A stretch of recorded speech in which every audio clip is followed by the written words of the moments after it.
നമ്മൾ ഈ ട്രക്കിൻ്റെ ഒക്കെ പുറകിൽ ഇങ്ങനെ വെച്ച് പിടിക്കുമ്പോൾ ഇമാതിരി സാധനങ്ങൾ കയറ്റിട്ടുള്ള പോകുന്ന ട്രക്കാണെങ്കിൽ ഒന്ന് സൂക്ഷിക്കണം നല്ലതായിരിക്കും. ആ ഡ്രൈവർക്ക് ഒരു ആവേശം തോന്നിയിട്ട് എന്തെങ്കിലും ഒരു ബുദ്ധിശൂന്യത കാണിച്ചാൽ ബ്രേക്ക് ചവിട്ടിയ ആ ഡ്രൈവറുടെ കാര്യം പോക്ക്. പുള്ളിക്കൊന്ന് ഹൈ ഗിയറിട്ട് ഒറ്റ ഇട്ടക്കണം എന്നൊക്കെ തോന്നിയിട്ടുണ്ടെങ്കിലോ ഇതാ ഇമാതിരി പൈപ്പ്, വെയിറ്റുള്ള പൈപ്പ്, അതിൻ്റെ കയറൊക്കെ പൊട്ടിച്ച് ഇങ്ങോട്ട് ചാടും. അങ്ങനെ ചാടിയ ആ പൈപ്പ് നമ്മളെ നിരക്ക് വേറെ എങ്ങനെയാണെന്നറിയാം, ഒരു മിസൈൽ വരുന്ന വരിക. കാരണം ഇതൊക്കെ കിട്ടിയിട്ടുള്ളത് ആരാന്ന് ആർക്കറിയാം. ഇതിനെക്കുറിച്ച് വലിയ വിവരമൊന്നുമില്ലാത്ത പല ബംഗാളികളോ ഒക്കെ ആണെങ്കിലും ബംഗാളികളെ അറിയാലോ. ഒരു വീഡിയോയിൽ വിമാനം താഴെ പിടിച്ചിറക്കാൻ വേണ്ടിയിട്ട് ഒരു അറബി ചോദിച്ചപ്പോൾ നമുക്ക് ചെയ്യാമെന്ന് പറഞ്ഞതാ. കയറിട്ട് പിടിച്ച് വിമാനത്തിന് കെട്ടിയിറക്കാമെന്ന്.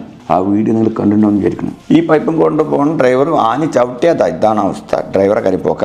അങ്ങനെ ഒരു ചവിട്ടിയാൽ അതിൻ്റെ മുന്നിലൊരു കാറുണ്ടെന്ന് വിചാരിക്കുക. ആ കാറിൻ്റെ അവസ്ഥയാണ് ഈ കാണുന്നത്. അപ്പോൾ ഈ പറഞ്ഞ പൈപ്പിൻ്റെ മുന്നിലൂടെ പോയാലും പ്രശ്നം, പിന്നിലൂടെ പോയാലും പ്രശ്നം. സുരക്ഷിതമായ ഒരു അകലം പാലിക്കുന്നത് നല്ലതാണ്, അല്ലേ?